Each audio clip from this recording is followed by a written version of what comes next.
선생님께서 들고 오신 주제 어떤 이야기 들려주실 건가요? 오늘은 세계사에서 빠질 수 없는 가장 유명한 한 가문의 비밀스러운 이야기를 해보려고 합니다. 어떤 가문의 이야기인지 먼저 영상을 볼까요? 네. 독일 쪽인가? 독일에서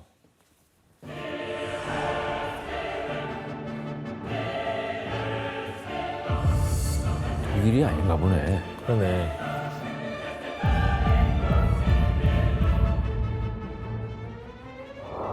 뭐야, 저렇게 늘어났나 본데요? 저렇게? 아니 유럽을 다 정복했네. 스페인을 먹었는데? 합스부르크. 아 600년간 유럽 역사의 중심에 있었던 합스부르크 왕가. 와우. 진짜 대박이다. 합스부르크 왕가는 예술의 후원자이며 열렬한 수집가였습니다.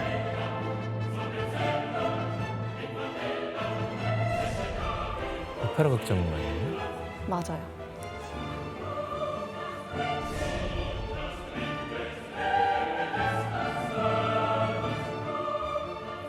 루벤스와 벨라스케스, 반다이크 등 서양 미술 거정의 명화들을 만날 수 있습니다.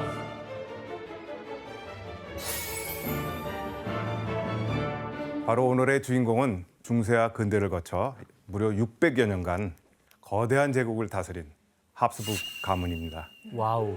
이들은 한때 전 유럽의 약 3분의 1에 해당하는 어마어마한 땅을 지배하던 유럽 역사에서 중심에 섰던 왕가였습니다.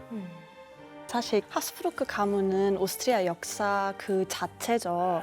한때는 오스트리아가 유럽에서 가장 힘센 나라 중에 하나였을 때가 있었는데 그때가 이제 바로 합스부르크 가문이 왕이었을 때예요. 그래서 역사 시간에서도 저희는 이 가문을 굉장히 중요하게 배우고요. 수도인 비엔나도 예술과 문화의 중심이 된 것도 합스부르크 가문의 덕분입니다.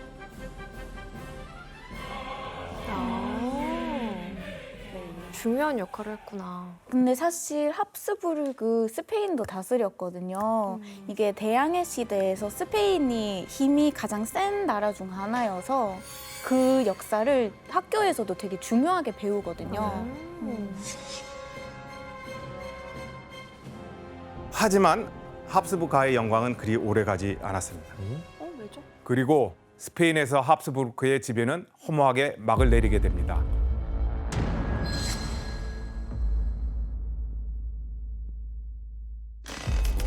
와. 왜 몰락이지?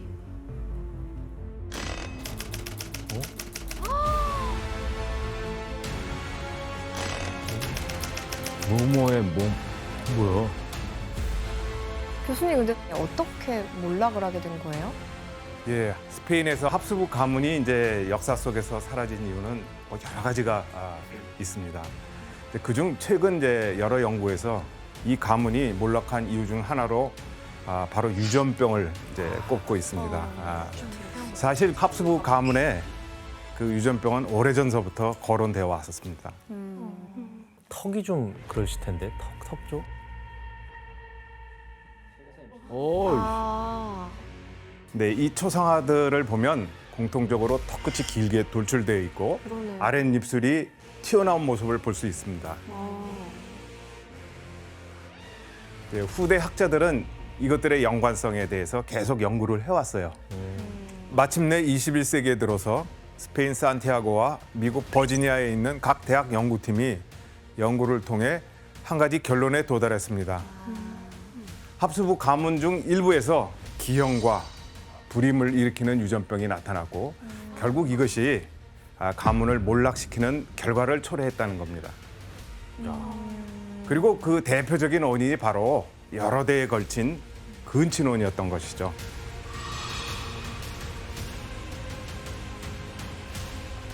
합스부르크 가문은 이제 성공적인 결혼 정책에 이제 힘입어서 엄청난 영토를 획득했습니다. 대박이다. 다른 이들은 전쟁을 하지만 행복한 오스트리아여. 너는 결혼을 해라. 난 남자로서 전쟁이 낫겠다. 저는 결혼을 하겠습니다. 그래라. 결혼 정책을 가장 적극적으로 활용한 막시밀리안 1세라는 인물입니다. 대리인을 보내서 결혼식을 대신 치르게 한 것이죠. 말도 안 돼. 하지만 프랑스를 견제하기 위한 방법을 찾던 그는 좀 더 강력한 결혼 정책을 시행하게 됩니다. 결혼 상대는 이종 사촌지간이었던 작은아버지와 결혼한 조커랑 결혼한 게다가 잠깐만 아니에요 아닐 거야. 근친혼으로 낳은 조카와 또다시 근친혼을 하게 된 것이죠. 작은아버지와 결혼한 여동생의 딸이었습니다. 대막장. 그런데 저주라고 할 만한 비극이 연달아 일어나게 됩니다. 턱이 점점 길어지면서 심한 주걱턱에 여러 가지 유전병이 나타났고 어떡해. 아유, 너무 심한데 이거? 어머머. 이제 심지어는 막 정신 이상 증세로 와 괴물이네. 전 유럽을 호령했던 합스부르크 가문은 대체 왜 대를 이은 근친혼을 했던 걸까요? 또한 이들의 선택은 유럽 역사를 어떻게 바꿔놓았을까요?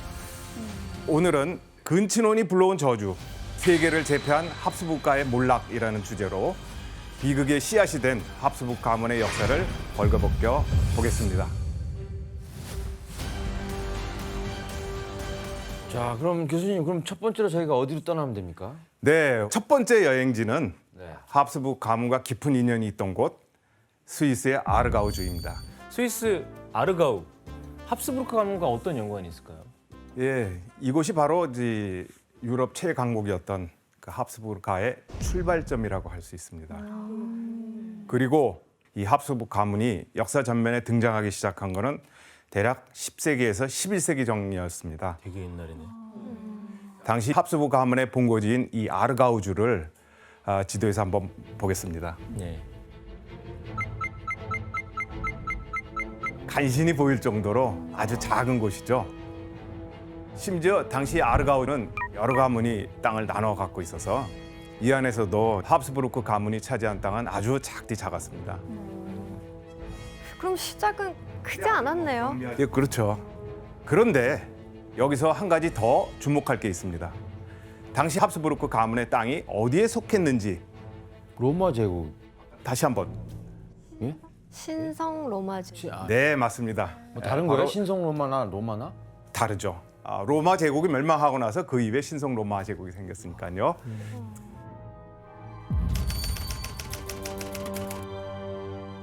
자, 신성 로마 제국은 한때 지금의 독일, 오스트리아, 스위스, 그리고 이탈리아 일부와 네덜란드, 벨기에, 체코 등을 다 포함하는 거대한 국가였습니다. 네, 이 신성 로마 제국 안에는 여러 공국과 황제들로부터 직접 봉토를 하사받은 제후들, 그리고 제후들 아래 수많은 귀족 영주들이 봉건적인 위계 질서를 이루고 있었습니다. 이때 변방의 말단 귀족 영주의 위치에 합스부르크 가문이 있었던 것이죠. 근데 이렇게 정말 저 큰 제국에서 보잘것없는 저 작은 가문이 어떻게 이렇게 커진 거예요?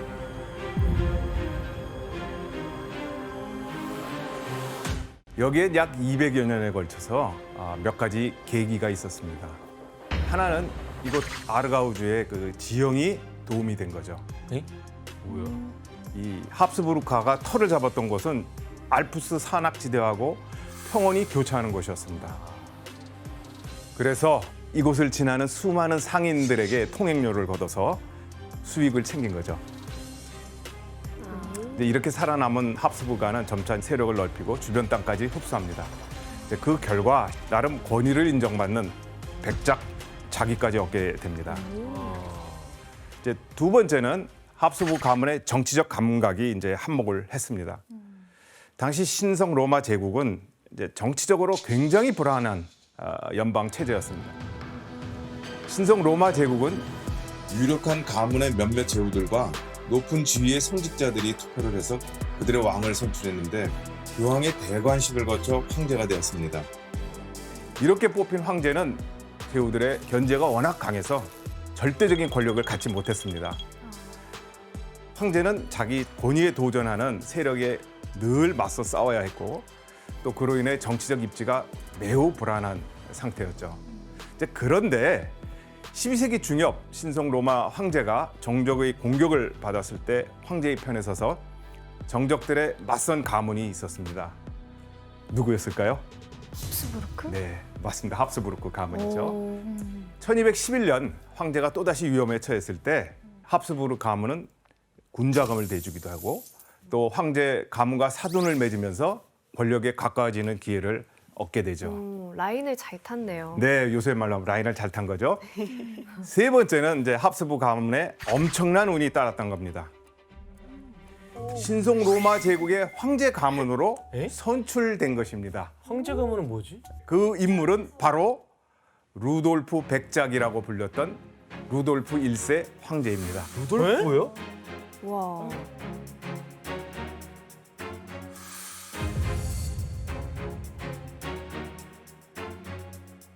루돌프 1세 나이는 55살이었어요.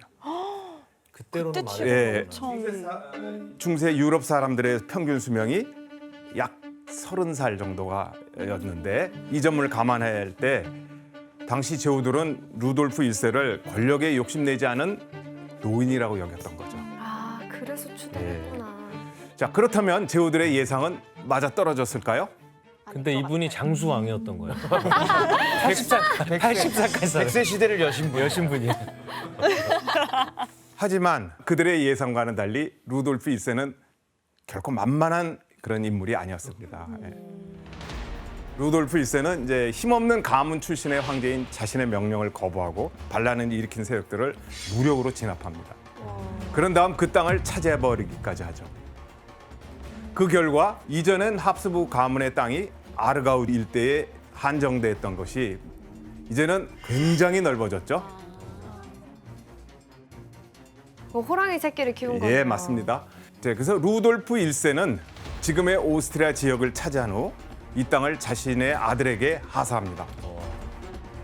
그의 아들들은 공작의 자기를 얻었고 이때부터 이들은 합스부르크 가문을 오스트리아 가문으로 부르기 시작했습니다.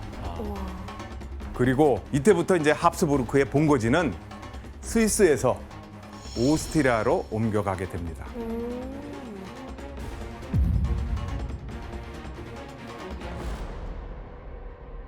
수현 씨, 이때부터 오스트리아 역사가 많이 바뀌었겠어요.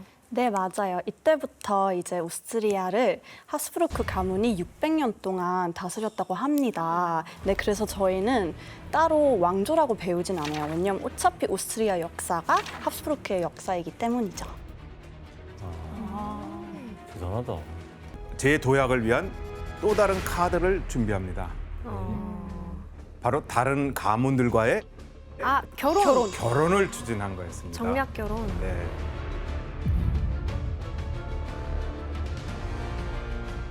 그리고 합스부르크 가문의 결혼 전략이 성공적으로 이제 들어맞기 시작한 건 알브레히트 2세라는 인물부터였습니다. 그는 신성 로마 제국 황제의 외동딸과의 결혼에 성공한 것에 이어 1438년 황제가 죽자 황제 자리에 오르게 됩니다. 이야. 그 당시 합스부르크 영토가 얼마나 이 결혼을 통해서 얼마나 확장됐는지 지도에서 확인해 보겠습니다.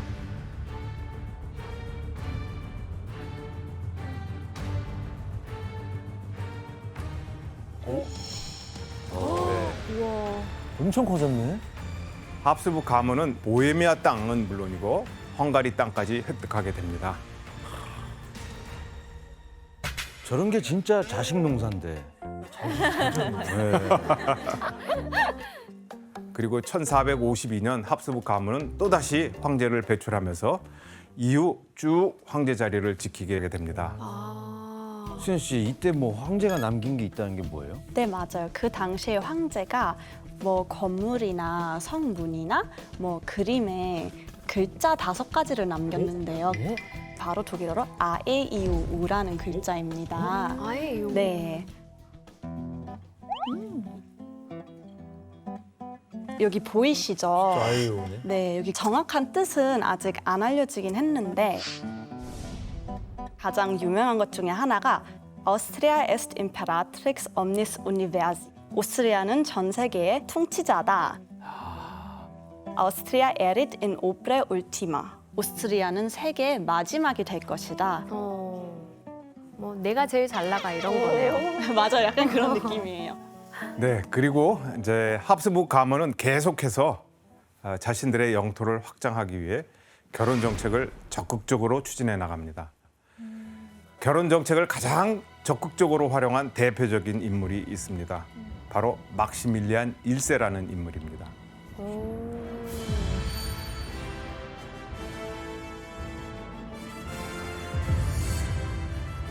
막시밀리안 1세는 다른 가문과의 정략 결혼을 통해서 피를 흘리지 않고 영토를 확장하는 그런 방법을 택했습니다. 그렇다면 막시밀리안 1세가 결혼을 통해 어떤 땅을 얻었는지 그림을 볼까요? 여기서 더 늘어나는 거잖아. 이 여성은 당시 프랑스 왕가와 친척간이었던 부르고뉴 공주 마리였습니다.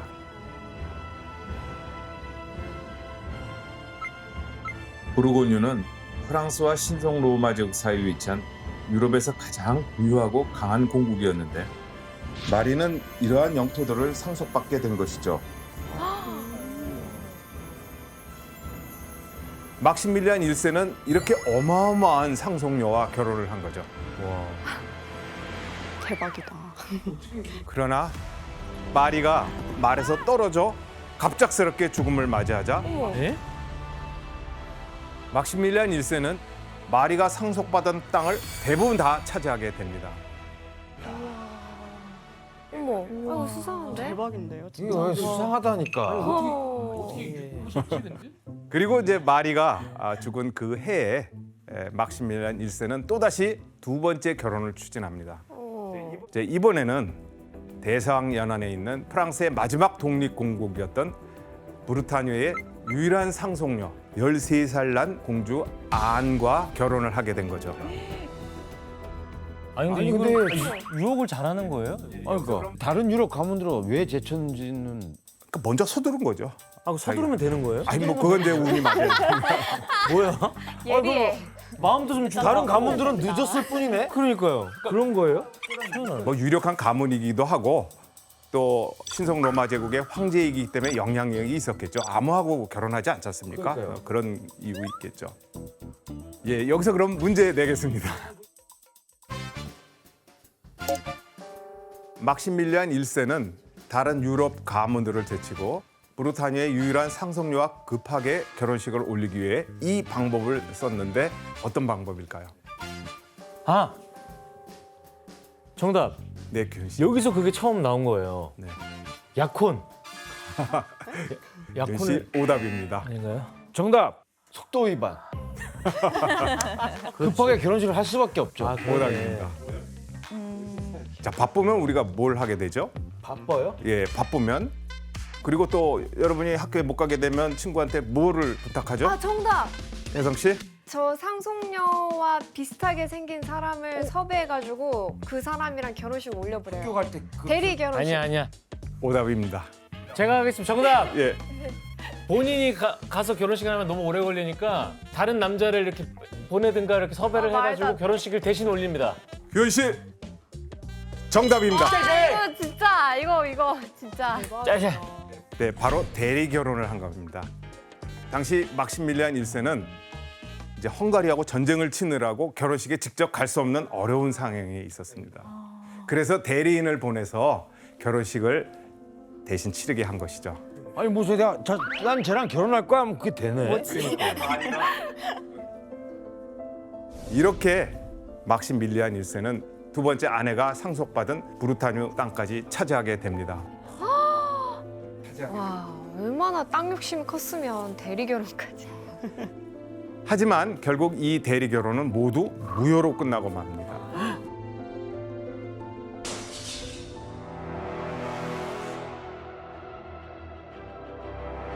당시 유럽의 또 다른 강호 프랑스는 신성 로마 제국에서 영향력과 영토를 확장해가던 합스부르크 가문을 견제했는데요.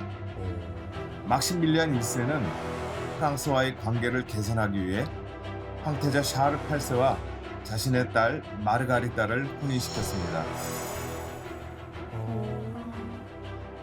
자, 그런데 샤를 8세는 왕이 되자 자신의 아내인 마르가리타 공주와의 결혼을 무효로 선언했습니다. 그게 마음대로 돼요? 결혼을 했는데? 샤를 8세는 대체 왜 결혼을 무효로 만들었을까요? 자기가 그 땅 차지하려고. 예, 맞습니다. 바로 막시밀리안 1세가 브루타뉴 땅을 차지한 것에 대한 불만이 그 이유였습니다. 어머, 진짜 콩가루다. 그런 다음 샤를 8세는 법률가와 성직자들까지 동원해 장인인 막시밀리안 1세와 아내의 대리 결혼은 정당한 결혼이 아니라면서 무효로 만들어버립니다. 샤를이요? 네. 그래서 결국 샤를 8세는 1491년에 무력으로 브루타뉴를 점령하고 안을 아내로 삼아버립니다. 어머머. 이제 다시 말하면은 장모였던 안과 결혼을 한 거죠.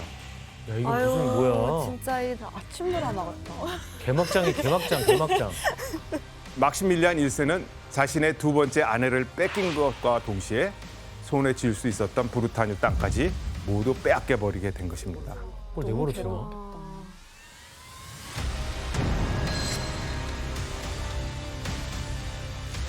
자, 프랑스의 치욕을 당한 막시밀리안 1세의 결혼 정책은 이렇게 실패로 끝나는 것처럼 보였습니다. 하지만 막시밀리안 1세는 여기서 포기하지 않았습니다. 프랑스를 견제하기 위한 방법을 찾던 그는 좀 더 강력한 결혼 정책을 시행하게 됩니다. 합스부르크 가문에 어떤 일이 일어난 걸까요? 예, 막시밀리안 1세는 이제 프랑스를 견제하기 위해 더 강력한 동맹국을 찾아 헤맵니다. 그러던 중에 바로 최적의 동맹국을 찾게 된 것이죠. 그곳이 어디였을지 짐작이 가시죠? 스페인? 네, 맞습니다.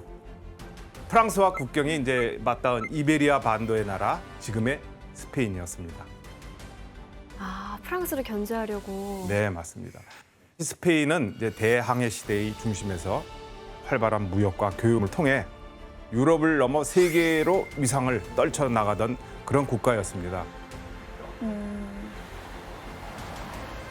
오스트리아의 합스부르크가가 입장에서 보면 스페인과 힘을 합쳐서 프랑스를 견제한다면 두려울 게 없어지는 것이죠.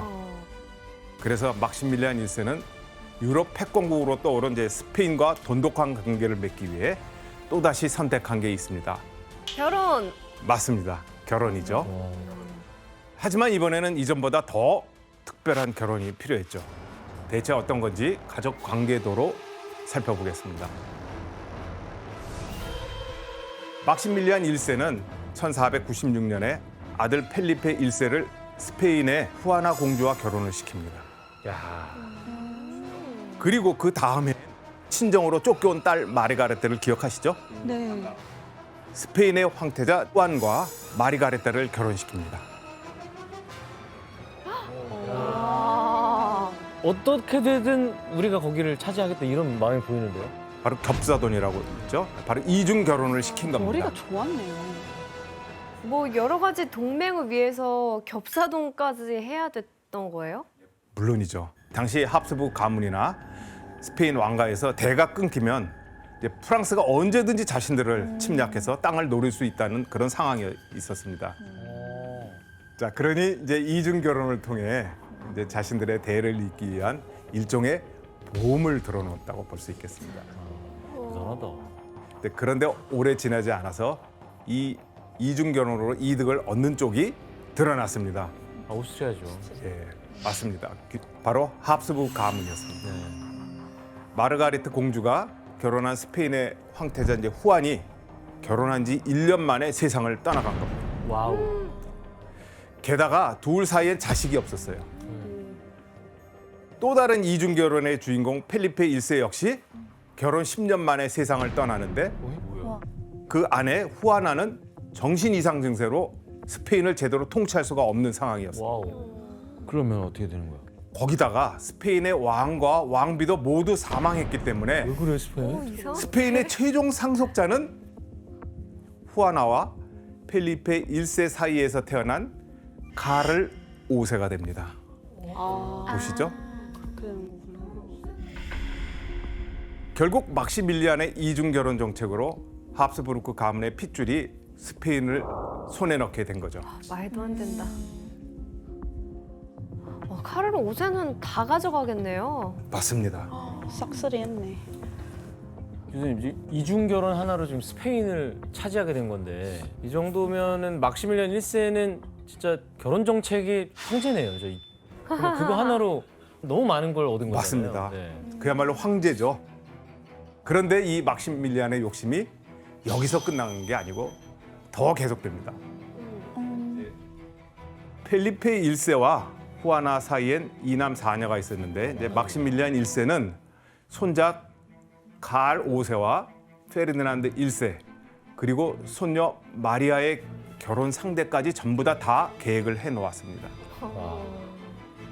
먼저 장손이었던 칼 5세의 결혼 상대는 이종 사촌지간이었던 포르투갈의 이사벨라였습니다. 여기까지는 그냥 평범해 보이는 태요. 하지만 이제부터 또다시 이중 결혼을 추진합니다. 막시밀리안 1세는 또 다른 손자 페르디난드 1세와 손녀인 마리아를 헝가리의 왕의 자녀들과 이중 결혼을 시킵니다. 너무 대단한데요? 그러면 어떻게 되는 거예요? 그렇다면 또다시 시작한 이 이중 결혼의 승자는 과연 누구였을까요? 또 합스부르크죠. 네, 맞습니다. 헝가리를 먹는 겁니다. 또 죽어요? 들어보시죠. 헝가리 왕이 된 러요시 2세가 후사 없이 이제 1526년 오스만 튀르크와의 전쟁에서 전사합니다. 그래서 러요시 2세의 여동생인 안나가 헝가리와 보헤미아, 크로아치아의 상속권을 갖게 되죠. 그러자 그녀의 남편인 페르디난드 1세가 이 땅을 모두 차지하게 됩니다. 이게 운으로 봐야 되는 거죠? 단순히. 수상하지 않아요? 조금 의심은 가는데. 사지로 몰아낸 것 같아. 음모가 있을 것 같아요, 근데. 예. 너무 운이라고 하기에는 결혼만 하면 다 죽어. 맞아. 네. 이제 물론 왕실의 죽음 뒤에는 항상 음모론이라는 게 있었습니다. 마련이죠. 예. 그런데 이제 중세 시대만 하더라도 수명은 그다지 이제 길지 않았고 또 이유도 모른 채 죽는 경우가 허다했습니다. 전염병도 많고. 자, 그래서 가문의 대를 잇기 위해 자식을 많이 낳아야만 했습니다. 한 명이 죽어도 또 다른 자녀가 빈자를 메울 수 있었으니까요. 이제 성공적인 결혼 정책에 이제 힘입어서 엄청난 영토를 획득했습니다. 이런 게 자식 농사야. 합스부르크 가문은 결혼 정책을 통해서 가문의 세습 영토인 오스트리아 외에 스페인, 헝가리, 보헤미아, 네덜란드를 얻었고 이탈리아 일부 지역도 합스부르크 가문의 영토로 편입되었습니다. 뿐만 아니라 칼 5세는 스페인의 영토였던 나폴리 왕국과 시칠리아 그리고 해외 식민지인 멕시코, 잉카, 베네수엘라 지역까지도 함께 상속받았습니다. 엄청난데요? 엄청 넓어졌네요. 그래서 그 말이 있구나. 오스트리아 역사 수업 때 오스트리아는 해가 안 진다는 말이 있었어요. 네, 지금 바로 이때를 말하는 겁니다. 와. 이로써 합스부르크는 프랑스를 제외한 유럽 전역과 아메리카 대륙까지 포함된 해가 지지 않는 제국이 됩니다. 결혼으로. 예, 그래서 칼 5세의 직함도 신성 로마 제국의 황제 외에 스페인 왕, 독일 왕, 이탈리아 왕, 오스트리아 대공, 네덜란드 공작 등등 20개에 달했다고 합니다. 진짜 대박이다. 누구도 넘보지 못할 거대한 제국을 건설한 합스부르크 가문의 과제는 이제 광대한 영토를 지키는 것이었습니다. 그래, 지키는 것도 예, 중요해. 지키는 게 중요하죠. 이를 위해 고심하던 합스부르크는 최선의 방법을 찾아냅니다. 그게 무엇일까요? 결혼이죠. 결혼은 물론 결혼이죠. 어떤 결혼일까요? 어떤 결혼? 예, 근친혼. 혜성 씨 정답입니다. 바로 가족 간의 결혼, 근친혼이었습니다. 근데 왜 근친혼이 그게 방법이지? 자, 이들이 왜 이런 선택을 했는지 다시 지도를 보면서 설명해 보겠습니다.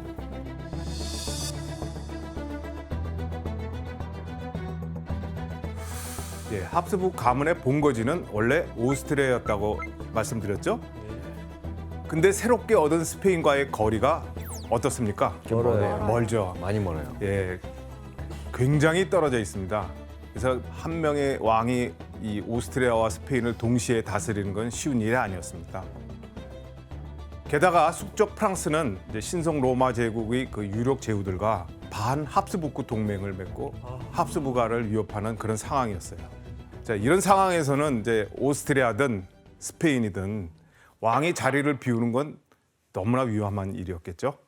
그래서 칼 5세는 스페인, 네덜란드, 이탈리아 내의 영토를 자기 아들인 펠리페 2세에게 물려주게 됩니다. 그리고 이 오스트리아와 그 일대는 자신의 동생인 페르디난드 1세에게 물려주게 되죠.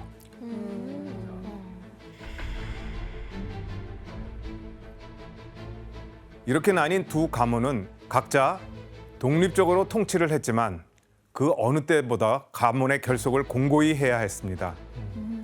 무엇보다 가문의 혈통을 끊기지 않도록 대비를 하는 것이 가장 중요했죠. 그 결과 이들이 택한 최선의 방법이 바로 자신들끼리 결혼해 혈통을 이어나갈 수 있는 근친혼이었던 것입니다. 네. 합스부르크 가문의 비극은 바로 이때부터 시작됩니다.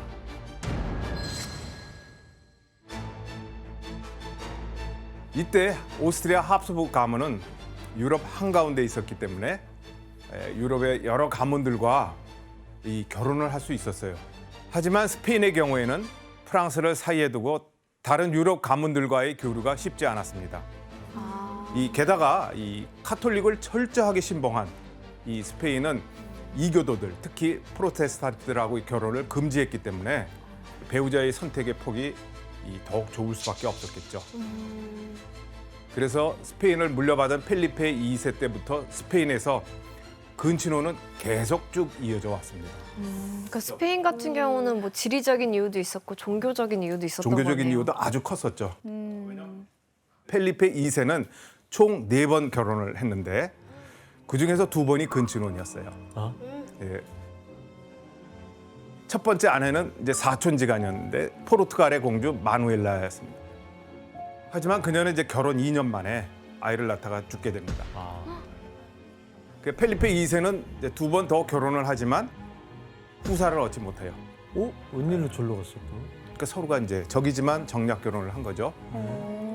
그래서 또 다시 근친혼을 택하게 됩니다. 이제 4번째 부인 안나는 작은 아버지와 결혼한 여동생의 딸이었습니다. 어머, 조카랑 결혼했어? 즉 펠리페 2세에겐 조카였던 거예요. 너무 이상한데? 결국 펠리페 2세는 근친혼으로 낳은 조카와 또다시 근친혼을 하게 된 것이죠. 이때 펠리페 2세는 이미 41살이었고 조카인 안나는 이제 막 20살이었습니다. 와. 수연 씨, 그 펠리페 2세 아내 중에 유명한 사람이 있다고요? 네, 맞아요. 피에 메리라는 영국 여왕인데요. 저희 배웠는데? 다 알고 계세요? 네. 네, 근데 이제 그분들의 부부 생활에 되게 재밌는 썰이 있거든요. 그게 그 여왕께서는 몸에서 엄청 심각한 악취가 났대요. 근데 필리페도 똑같이 입에서 엄청 심한 악취가 나가지고 여름에는 파리가 고일 정도였대요. 그래서 와이프한테 불만도 표현을 못했다고 해요. 어머, 그런 일이. 네. 그리고 필리페가 와이프가 죽은 후에 심지어 그의 여동생한테 대시를 했는데요. 그게 이제 엘리자베트 여왕이었던 거예요. 그래서 그분들이 정말 결혼을 했으면 이제 유럽 역사는 완전 난리 났겠죠. 네, 이 근친혼 때문이라고 이제 단정할 수는 없지만 이때부터 이제 스페인 합스부르크 가문은 이제 저주라고 할 만한 비극이 연달아 일어나게 됩니다. 저주요? 예.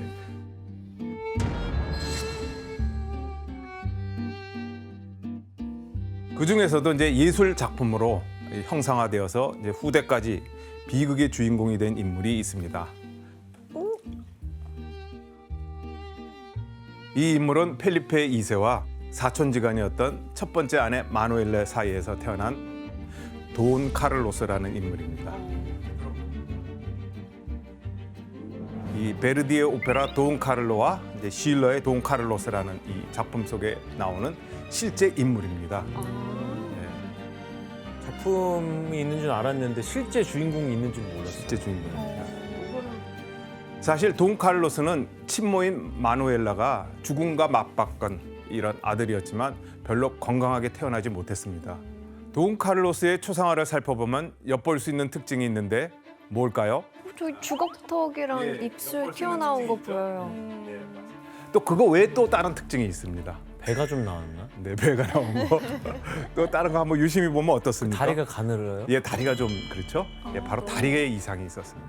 다리 왜요? 자, 당시 스페인 주재 오스트리아 대사는 이 돈 카를로스의 오른쪽 다리는 왼쪽 다리보다 짧다고 기록을 하고 있습니다. 그리고 돈 카를로스의 이 약간 말을 더듬는데 어떤 면에서는 이제 7살짜리 어린아이의 지능을 갖고 있었다는 기록도 남아 있습니다. 심각한데? 아니 미키 씨 돈칼로스한테 또 다른 문제도 있었다면서요? 네, 다른 문제도 있었는데 돈카를로스가 너무 폭력적이었다고 하더라고요. 어느 정도였냐면 어릴 때 산토끼를 잡아서 데워 죽이거나 아니면 마구간에 있는 말에 눈을 멀게 하는 것을 즐겼다고 하더라고요. 근데 심지어 신발 장인에게 부츠를 먹게 하고 뭐 하는 네. 거야? 그리고 이상한 행동을 했었대요. 근데 이게 이유가 뭐냐면 스페인 기사를 보면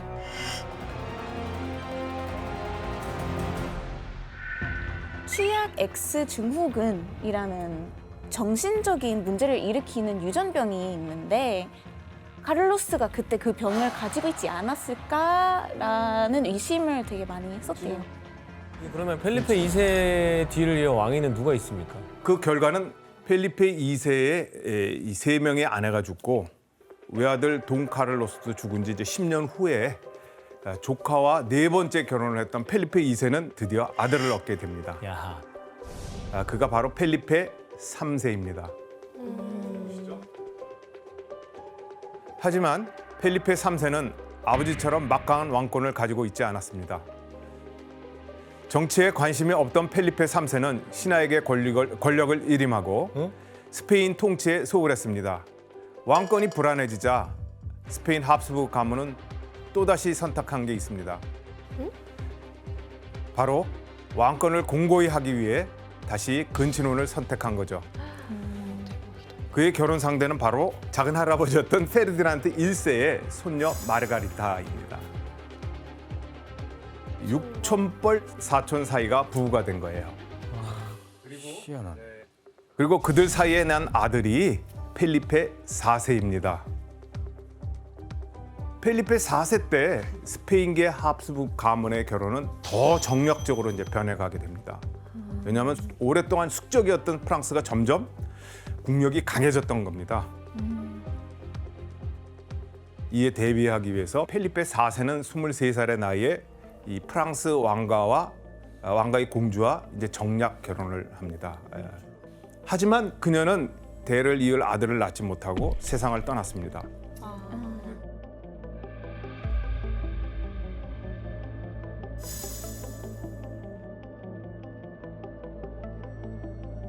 그러자 펠리페 4세는 곧바로 새 아내를 맞았는데 이번엔 오스트리아로 시집간 여동생의 딸이자 자신의 조카인 29살 차이의 마리아나였습니다.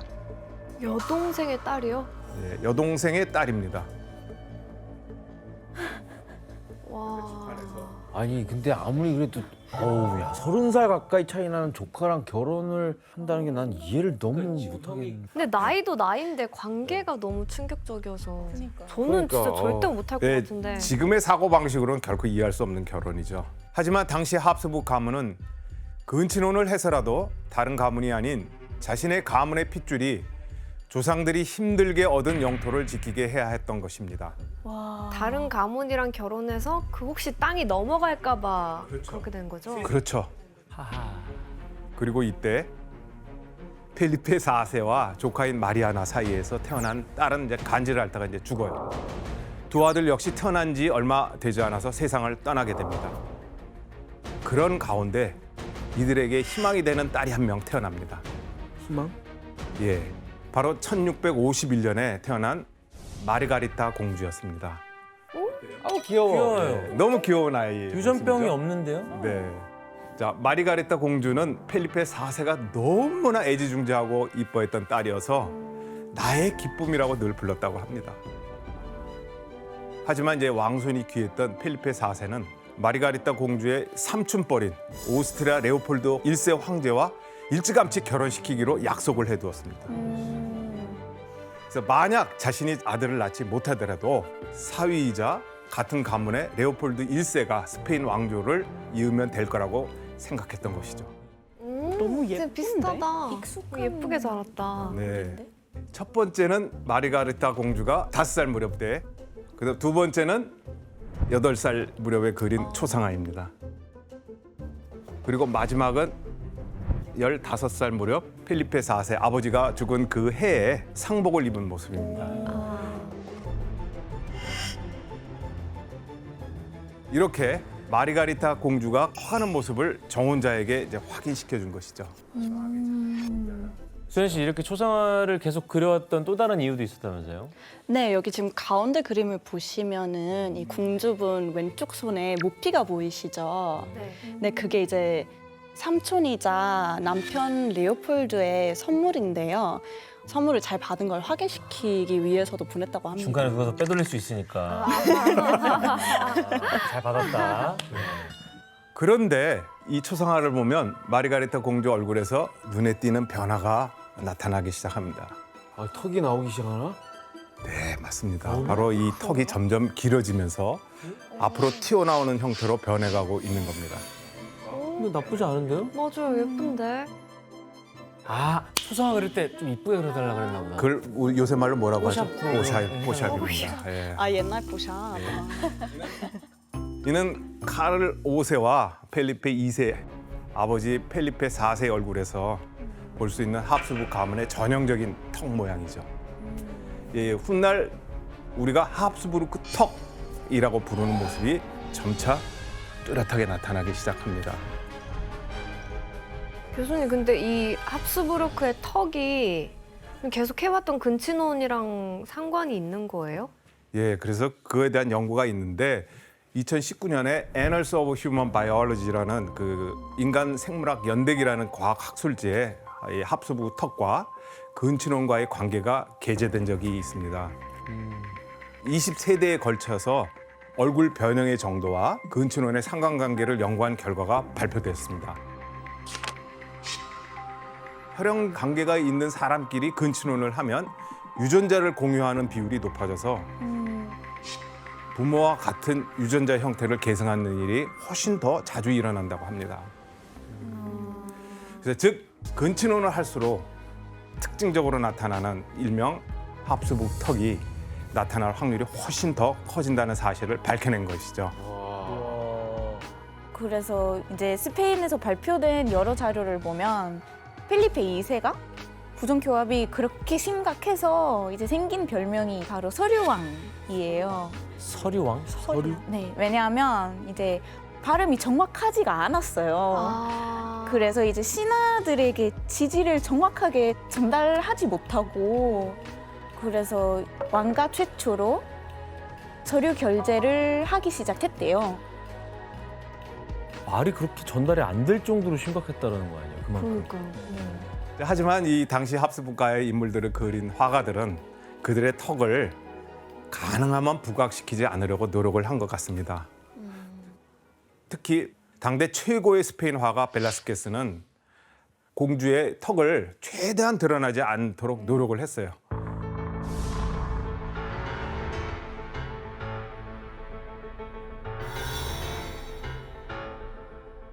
그래서 벨라스케스는 공주 옆에 주변 인물들을 적극적으로 활용을 합니다.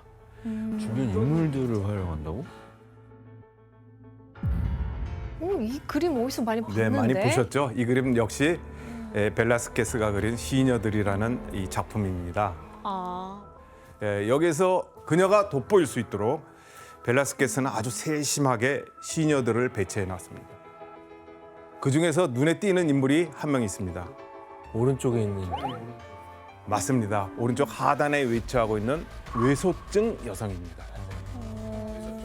특히 이제 펠리페 4세 때 이 초상화에는 외소증 이 시종들이 아주 자주 등장합니다. 이제 이런 대비 효과를 노린 왕실의 요구가 반영된 거라고 볼 수 있겠죠.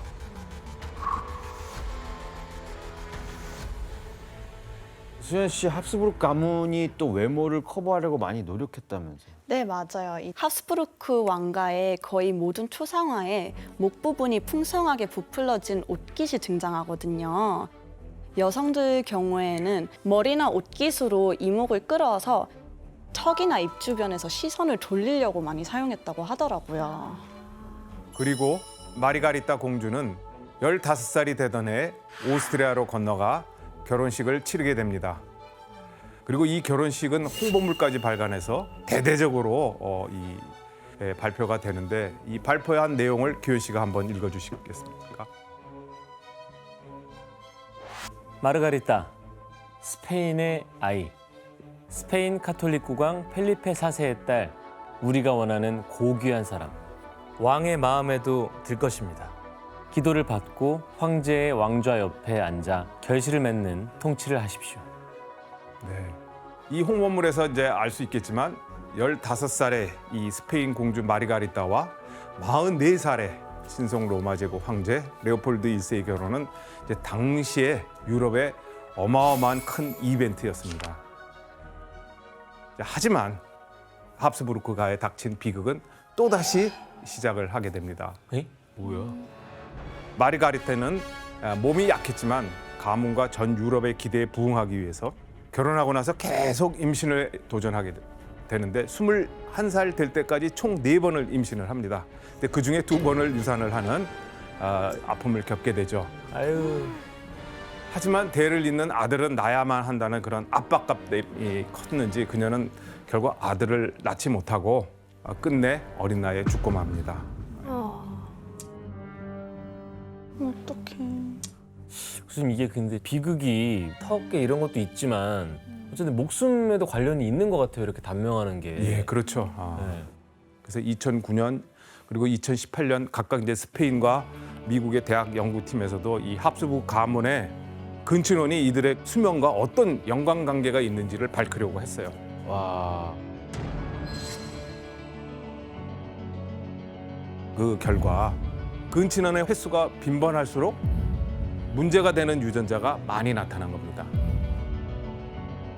그래서 근친혼으로 태어난 34명의 아이들 중에 약 30% 정도는 생후 1년 안에 죽고 약 한 50% 정도는 10살 이전에 사망한 것으로 발표되어 있습니다. 신기하다, 그것도. 아니, 그렇게 농사를 전하는데 대가 끊길 위험도 오네? 자, 하지만 이때 대가 끊길 위험에서 벗어나게 만들 경사스러운 소식이 들리게 됩니다. 과연 어떤 소식이었을까요? 아들이 뭐 나온 거 아니에요? 맞습니다. 바로 펠리페 4세와 조카 마리아나 사이에 아들이 태어난 거예요. 예, 바로 카를로스 2세입니다. 이 카를로스 2세가 태어났을 때 스페인 전체가 기쁨에 들썩였다고 이렇게 전해집니다. 당시 스페인 이 신문에 실린 기사를 보면 그 분위기를 엿볼 수 있는데 여왕께서 11월 6일 일요일 오후 12시 30분에 큰 머리, 검은 머리카락, 그리고 약간 통통한 얼굴을 가진 아름다운 왕자를 낳으셨습니다. 건강하게는 하는데 네. 믿을 수가 있어요. 맞습니다. 여기서는 어린 왕자를 건강한 모습으로 이제 표현하고 있는데요. 하지만 이렇게 표현되는 왕자의 모습은 과연 진실이었을까요? 좀 미화시켰을 것 같아요. 네, 맞습니다. 여러 기록을 살펴보면 왕자 카를로스 2세는 여러 가지 선천적인 문제를 갖고 태어난 것으로 추정됩니다.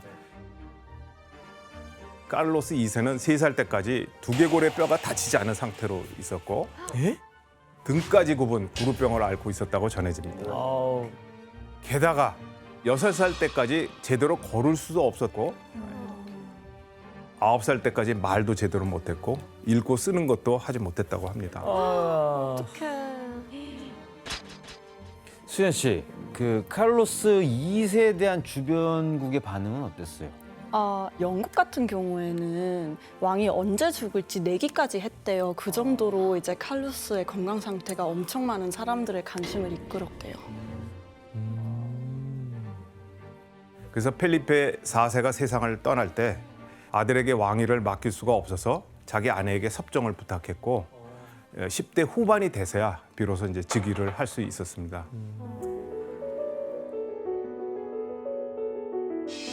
왕은 1679년 11월 7일에 19세 되던 해에 즉위했습니다. 그는 평균 키보다 작고 약간 절름발이처럼 보이는데 아마도 걷는 습관 때문일 것입니다. 그는 운동하는 법을 모르고 과학이나 문학에 대한 지식이 조금도 없으며 읽고 쓰는 것도 거의 못합니다. 그의 얼굴은 매우 길고 좁고 가늘고 불균형한 이목구비가 기괴한 생김새를 형성합니다. 그 최악이란 얘긴데요, 이거는? 너무 안타까운데? 병약해 보여요. 네. 이 기록에 의하면 카를로스 2세는 여전히 병을 앓고 있는 모습입니다. 그러나 스페인은 여전히 유럽에서 큰 국가였고 스페인 합스부르크 가문은 무슨 수를 써서라도 대를 잇는 노력을 안 할 수가 없었겠죠. 그래서 즉위한 해에 카를로스 2세는 태양왕 왕이라고 알고 있는 루이 14세의 조카인 마리아 루이사와 결혼을 하게 됩니다. 이야. 이 마리아 루이사가 스페인에 왔을 때 카를로스 2세는 너무나 좋아서 흥분해갖고 사절단보다 훨씬 앞서서 그녀를 마중 나갔다고 합니다. 하지만 두 사람의 결혼 생활은 순탄하지 않았습니다. 마리아 루이사가 변덕스러운 성격이어서 막 소리를 지르거나 막 나 숨 쉬지 않을 거야 하고 협박을 한다든가 숨을 쉬지 않을 거야. 카를로스 2세가 도저히 감당하기에는 어려운 그런 캐릭터를 갖고 있는 인물이었던 것 같습니다. 게다가 이제 두 사람 사이에는 아이가 생기지 않아갖고 후사가 없이 마리 루이사는 결혼 생활 10년 만에 세상을 떠납니다. 또 죽었어? 이후 카를로스 2세는 아내의 죽음을 추스를 새도 없이 3개월도 되지 않아서 두 번째 결혼을 또 준비하죠. 진짜 대박이다. 그럼 두 번째 아내가 누군지 한번 확인해 보겠습니다. 바로 마리아 아나라는 오스트리아 귀족의 딸이었습니다. 그녀의 언니는 마르가레타 공주가 죽은 후에 레오폴드 1세 황제와 재혼한 왕후였어요. 그리고 그 동생입니다. 우와. 같은 집안이네. 그렇죠. 그런데 두 번째 아내를 선택한 이 결정적인 이유가 하나 있습니다. 혹시 뭔지 아시겠습니까? 아이를 숨풍숨풍 낳는. 예, 맞습니다. 숨풍숨풍 낳는 바로 그녀의 어머니가 다산을 했다는 여성이었습니다. 그래서 몸이 약한 카를로스 2세에게 대를 잇는 일은 무엇보다 중요했기 때문에 첫 번째로 본 조건이 결혼 조건이 바로 뭐겠어요? 다산 DNA입니다. 다산. 아이를 많이 낳을 수 있는 DNA를 갖고 있는 이야기예요. 그 이 둘 결혼 생활은 그러면 어떻게 됐나요?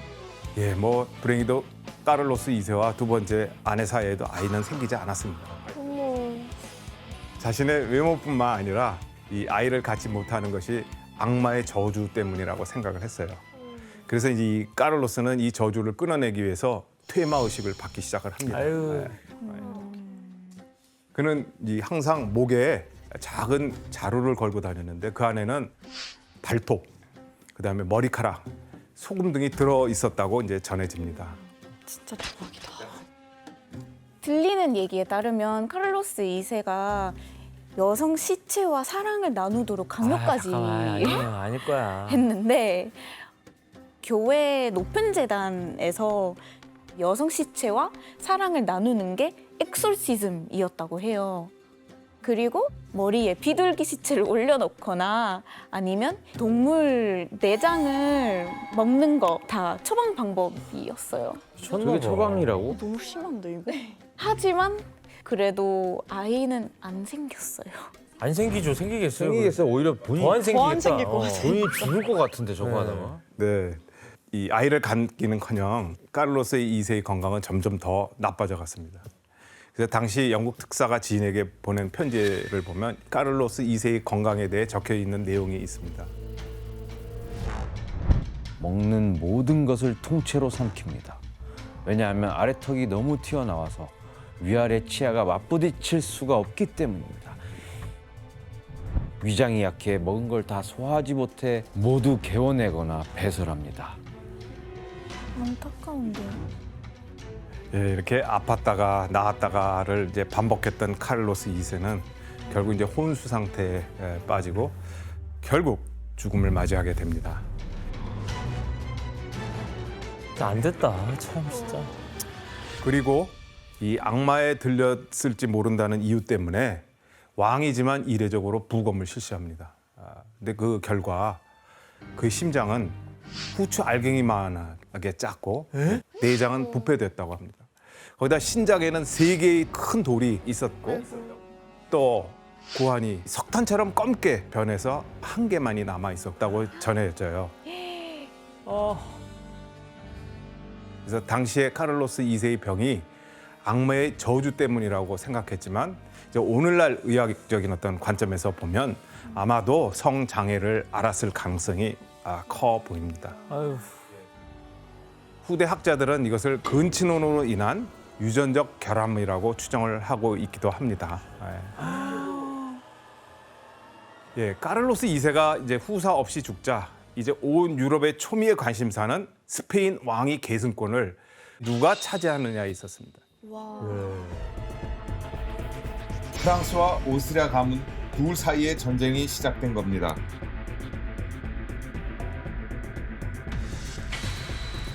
오스트리아는 주변 국가들과 연합하여 약 10여 년간 프랑스와 왕위 계승 전쟁을 벌이지만 스페인 왕위는 끝내 프랑스 부르봉 왕가에게 넘어갔습니다. 아유. 이로써 스페인에서 합스부르크 왕가의 지배는 막을 내리게 됩니다. 너무 안 됐는데. 자, 그렇다면 오스트리아의 합스부르크 가문은 어떻게 됐을까요? 오스트리아 이 합스부르크 가문은 이제 부침을 거듭하지만 약 200년간을 더 존속합니다. 특히 합스부르크 가문 역사상 최초로 왕위에 오른 여성이 있습니다. 바로 마리아 테레자였습니다. 예. 오스트리아의 국모라고 할 정도로 추앙받는 인물입니다. 그녀는 자기가 선택한 로트링행 가문의 공작과 결혼하면서 합스부르크가의 저주처럼 내려왔던 근친혼의 굴레에서 벗어나게 되는 것이죠. 그러나 합스부르크 가문은 이후 1806년 나폴레옹이 신성 로마 제국을 점령하고 해체시킬 때까지 황제의 자리를 지키지만 이제 19세기가 지나면서 점점 국력이 쇠약해지기 시작하죠. 그리고 다양한 민족을 아우르지 못하고 거대한 제국을 폐쇄적으로 운영한 결과 오스트리아 황태자가 사라예보에서 슬라브 민족주의자에 의해서 암살당하게 되고 이게 바로 제1차 세계대전의 도화선이 된 거였습니다. 하지만 합스부르크가는 제1차 세계대전에서 패망하며 전쟁의 책임을 떠안고 모든 재산을 다 몰수당하고 추방되면서 역사에서 사라져 버렸습니다.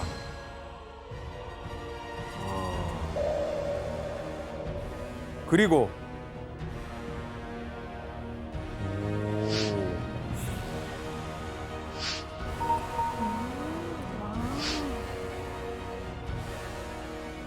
신기하다. 오늘 우리는 이제 이 합스부르크 가문이 특히 이 결혼이라는 제도를 통해 어떤 수준으로 욕망이 발전해갔고 어떻게 이 욕망이 왜곡되어 갔는지를 살펴보았습니다. 합스부르크 가문의 욕망의 결과로 나타난 역사적인 사실들을 통해 자신의 모습을 성찰할 수 있는 기회가 됐기를 바랍니다.